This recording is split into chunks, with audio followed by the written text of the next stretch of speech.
नमस्कार. मुरांबा या मालिकेच्या महा एपिसोडच्या भागामध्ये आपण पाहणार आहोत. अथर्व आता त्या कुंदन शेठकडे आलेला आहे आणि कुंदन शेठला बोलतो की तुम्हाला गुरुबळ हे खूप चांगलं आहे. तर कुंदन शेठ म्हणतो काय म्हणालात? तेव्हा अथर्व म्हणतो हो, गुरुबळ खूप चांगलं आहे. तेव्हा कुंदन शेठ म्हणतो म्हणजे तुम्ही भविष्य बघता? तेव्हा अथर्व म्हणतो की नाही, भविष्य घडवतो. आणि त्यानंतर तो पुन्हा थांबतो, कारण हे वाक्य तो हळू आवाजात बोललेला असतो. कुंदन शेठला म्हणतो काय झालं? तेव्हा अथर्व म्हणतो कसं आहे, तुम्ही आत्ता जो तुमचा बिझनेस आहे तो इथल्या पुरताच आहे. तुम्ही स्ट्रगलर आहात.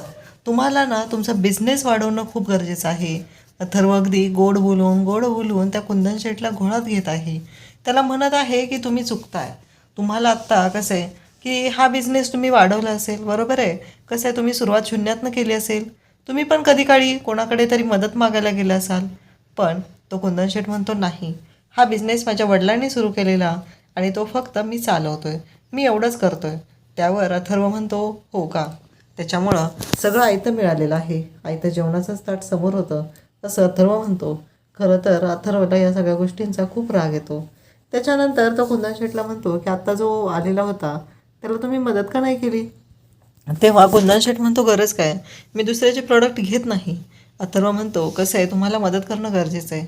आता तुमच्यावरती रवीचं खरंच काही चांगलं नाही आहे. त्याच्यामुळं तुमच्या बाहेरच्या ज्या गोष्टी आहेत त्या तुमच्या बायकोला कळायला लागल्यात, त्यामुळं अवघड होईल. मग याच्यावर एकच उपाय आहे, तुमच्या दारात कोण येईल त्याला तुम्ही मदत करायची. तर तो म्हणतो कोण म्हणजे? आत्ता जो आलेला आहे त्याला मदत केली तरी चालेल. आणि मग लगेचच कुंदन शेठ अक्षयला बोलवून घेतो. अक्षयला बोलवतो तेव्हा अक्षय म्हणतो की टेस्ट करून बघा. पण कुंदन शेठला इकडे भीती वाटत असते, जर मी हा मुरंबा टेस्ट केला आणि मला काय झालं तर? त्यावेळेस अथर्व म्हणतो ठीक आहे, मी टेस्ट करतो. आणि अथर्व मग त्या भरणीतील मुरांबा घेतो आणि तो बोटाने चाखून बघतो. खरं तर मुरांब्याची टेस्टच खूप छान असते. आणि अथर्व सांगतो की हो, हा मुरांबा खूपच टेस्टी आहे, खरंच खूप छान आहे. आता हा प्रेमाचा मुरंबा तुमच्या कंपनीकडून विकायला सुरुवात करा, असं अथर्व सांगत असतो.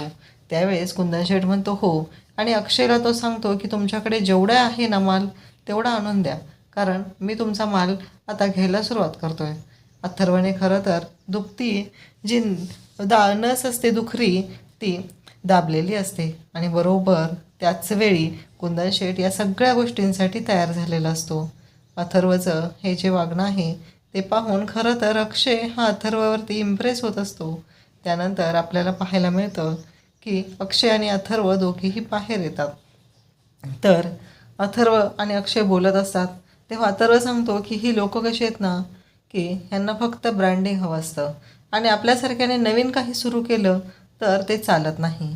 त्यामुळं काहीतरी आपल्यालाच करावं लागणार आहे, काहीतरी आपणच केलं पाहिजे, तरच आपलं काहीतरी चांगलं होऊ शकतं, असं अथर्व सांगत असतो. आणि हे सगळं ऐकल्यानंतर अक्षय पण म्हणत असतो हो, बरोबर आहे. त्यानंतर आपल्याला पाहायला मिळतं की अथर्व हा अक्षयशी बोलत असतो, त्याला सांगत असतो की हे लोक जे आहेत ना, लोकांना पण फक्त ब्रँड ब्रँड हवं असतं, आपल्यासारख्यांच्या कामाला काहीच किंमत नसते. इकडे रमा त्याचबरोबर मंगल मावशी या कावेरीशी बोलत असतात. त्या कावेरीला म्हणत असतात की असं नको करू. कावेरी म्हणत असते की माझ्यामुळे तुम्हाला खूप त्रास होतोय, मी ना मेली असती तरच बरं झालं असतं. रमे, खरंच तुला खूप त्रास होतोय का?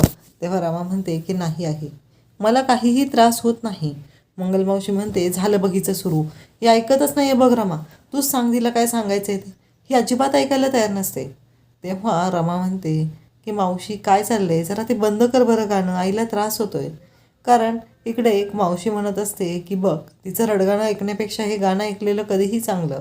आणि मोठमोठ्याने गाणी लावलेली असतात आणि तो मोबाईल ती कावेरीच्या कानाजवळ धरत असते. तेव्हा कावेरीला त्या गाण्याचा त्रास होत असतो.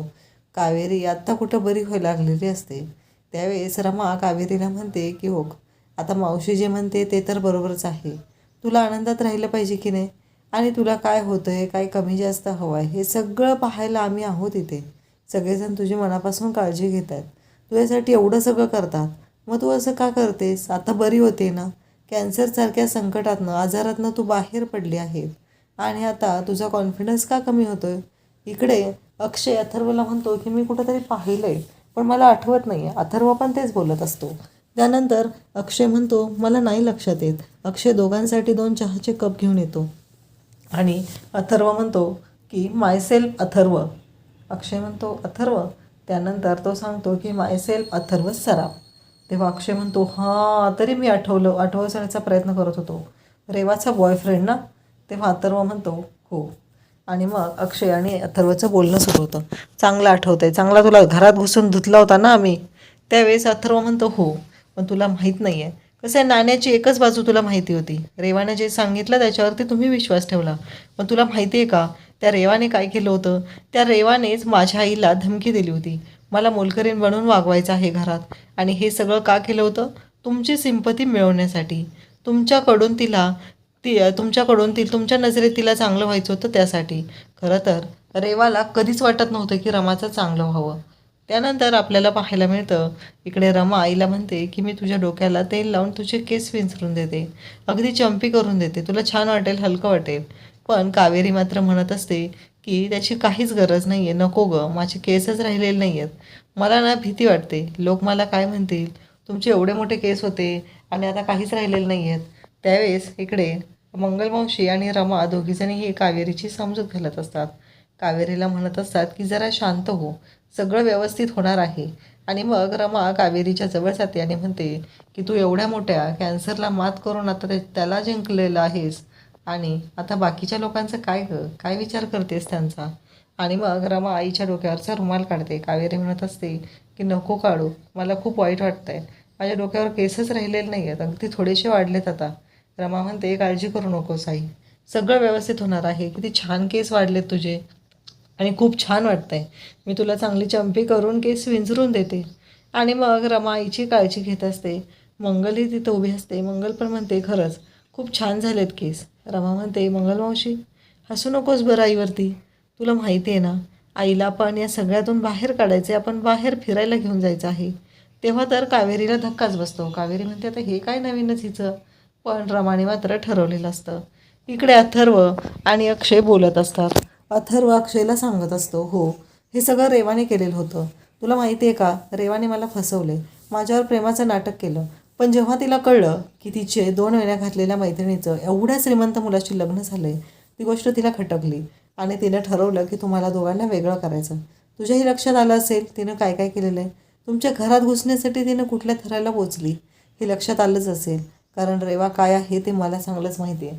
तिने सरळ माझ्या आईला धमकी दिली आणि मला असं सांगितलं की ती अशी चुकीचं वागवायचं. तसं वागलं नाही तर ती आम्हाला डोमेस्टिक व्हायलन्सच्या केसखाली जेलमध्ये पाठवणार होती. अक्षय तर डोक्याला हात लावतो, विचार करू लागतो हे सगळं काय आहे, हे का केलं असेल त्या रेवाने आणि ती रमाच्या बाबतीत एवढा विचार का वाईट करते.